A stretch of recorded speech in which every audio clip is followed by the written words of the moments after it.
నమస్తే welcome to my channel Lakshmi Ramana recipes. ఈ రోజు మనం దొండకాయ ఫ్రై ని చాలా ఈజీగా టేస్టీగా ఎలా ప్రిపేర్ చేసుకోవాలో చూద్దామండి।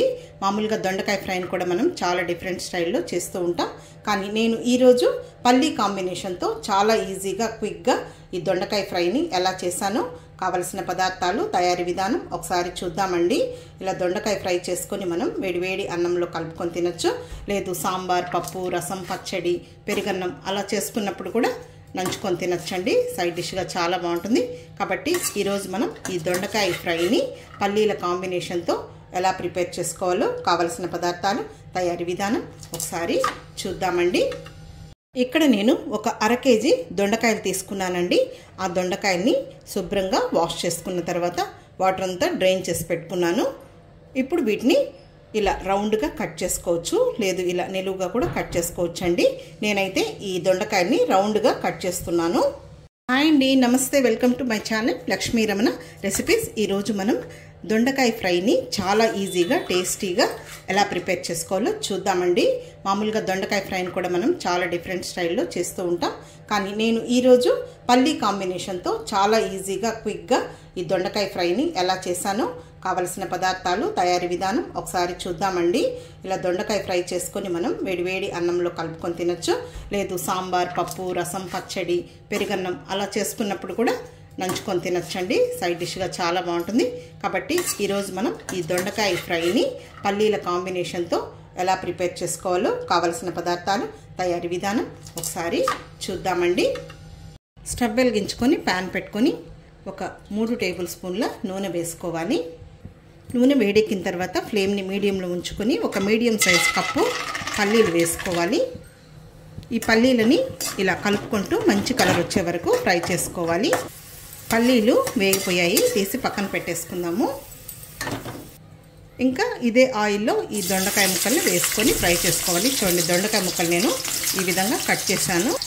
ఒక 2-3 సార్లుగా ఈ దొండకాయ ముక్కల్ని కొన్ని వేసుకొని ఫ్రై చేసుకోవాలి। చూడండి, దొండకాయ ముక్కల్ని మనం ఈ విధంగా ఫ్రై చేసుకోవాలి। మరీ ఎక్కువ ఓవర్గా కూడా ఫ్రై చేయకూడదు, మళ్ళీ కొంచెం ఉల్లిపాయలతో పాటు ఫ్రై చేసేసుకుంటాము। ఇప్పుడు ఇవి తీసి పక్కన పెట్టేసుకొని ఇదే విధంగా ఆ మిగిలిన దొండకాయ ముక్కలంతా కూడా ఫ్రై చేసేసుకోవాలి। ఇంకా అన్ని దొండకాయ ముక్కలు నేను ఫ్రై చేసేసానండి। కొద్దిగా నూనె ఉంది, సరిపోతుంది। చాలకుంటే మీకు కావాలంటే వేసుకోవచ్చండి, ఎందుకంటే దొండకాయల్లో ఆల్రెడీ మనం ఫ్రై చేసాం కదా, అందులో కూడా ఆయిల్ ఉంటుంది, సరిపోతుంది। 1/2 టీ స్పూన్ ఆవాలు, 1 టీ స్పూన్ మినప్పప్పు, కొద్దిగా పోపు దినుసులు ఎక్కువగా వేసుకుంటే బాగుంటుంది। 1 టీ స్పూన్ పచ్చిశనగపప్పు, జీలకర్ర 1/2 టీ స్పూన్, 2 ఎండుమిరపకాయలు తుంచి వేసుకోవాలి। అలాగే ఒక పెద్ద ఉల్లిపాయని చిన్న ముక్కలుగా కట్ చేసి వేసుకోవాలి। కొద్దిగా కరివేపాకు, ఉల్లిపాయ ముక్కల్ని లైట్గా ఫ్రై అవ్వనివ్వాలి। చూడండి, ఉల్లిపాయ ముక్కలు లైట్గా ఫ్రై అయ్యాయి కదా, ఇప్పుడు ముందుగా వేయించి పెట్టుకున్న ఈ దొండకాయ ముక్కలు కూడా వేసేసుకోవాలి। ఇందులో ఒక 1/2 టీ స్పూన్ పసుపు పొడి వేసుకోవాలి। అలాగే కొద్దిగా సాల్ట్ అండి, మళ్ళీ కారం పొడి వేసిన తర్వాత కొద్దిగా వేసుకోవాలి। ఇప్పుడు ఇందులో ఒక 8 వెల్లుల్లి రెబ్బల్ని కచ్చాపచ్చగా దంచి వేయాలి। ఇంకొక 2 నిమిషాలు ఈ ఉల్లిపాయలతో పాటు ఇలా కలుపుకుంటూ ఫ్రై చేసుకోవాలి। మామూలుగా మనం దొండకాయ కానీ, బెండకాయ కానీ, కాకరకాయ కానీ అలా ఫ్రై చేసినప్పుడు పొటాటో కూడా ఆయిల్ అనేది ఎక్కువ పడుతుంది। తర్వాత ఈ విధంగా మనం క్రిస్పీగా ముద్దగా లేకుండా ఈ విధంగా కరకరలాడేటట్టు పొడిగా రావాలంటే కొంచెం టైం తీసుకుంటుందండి, అలాగే ఆయిల్ కూడా ఎక్కువ పడుతుంది। సో అందుకని మనం ఈ విధంగా చేసుకున్నామంటే చాలా క్విక్గా పర్ఫెక్ట్గా టేస్టీగా తక్కువ నూనెతోనే ఈ విధంగా చేసేసుకోవచ్చండి। చాలండి, మనకు ఉల్లిపాయ కూడా మంచి కలర్లో క్రిస్పీగా ఫ్రై అయింది, అలాగే వెల్లుల్లి కూడా వేగింది। ఇందులో ముందుగా మనం ఫ్రై చేసి పెట్టుకున్నాం కదా పల్లీలు, అవి వేసేసుకుందాం। పల్లీలు కాంబినేషన్ చాలా బాగుంటుంది। 1 టీ స్పూన్ కారం పొడి, 1/2 టీ స్పూన్ ధనియాల పొడి, ఇంకొద్దిగా సాల్ట్ వేసుకుందాము। ఇప్పుడు ఇదంతా కలిపేసేసుకుందాం।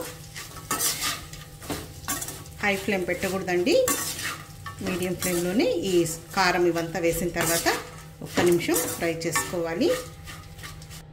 అంతే అండి, ఇప్పుడు మనం స్టవ్ ఆఫ్ చేసేసుకోవాలి। మనకు పల్లి దొండకాయ ఫ్రై రెడీ అయిపోయిందండి.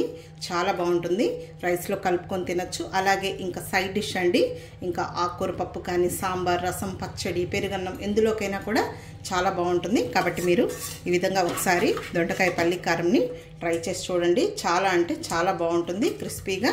పిల్లలు కూడా చాలా ఇష్టపడతారండి. ఆ పిల్లలకి లంచ్ బాక్స్కి కొద్దిగా అన్నం కూడా కలిపించేయచ్చు. కాబట్టి మీరు ఈ విధంగా ఒకసారి ట్రై చేసి చూడండి, సూపర్గా ఉంటుంది.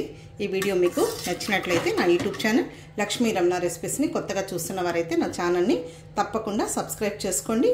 నచ్చితే లైక్ చేయండి, షేర్ చేయండి. ఇంకొక మంచి వంటతో మళ్ళీ కలుద్దాం. నమస్తే అండి.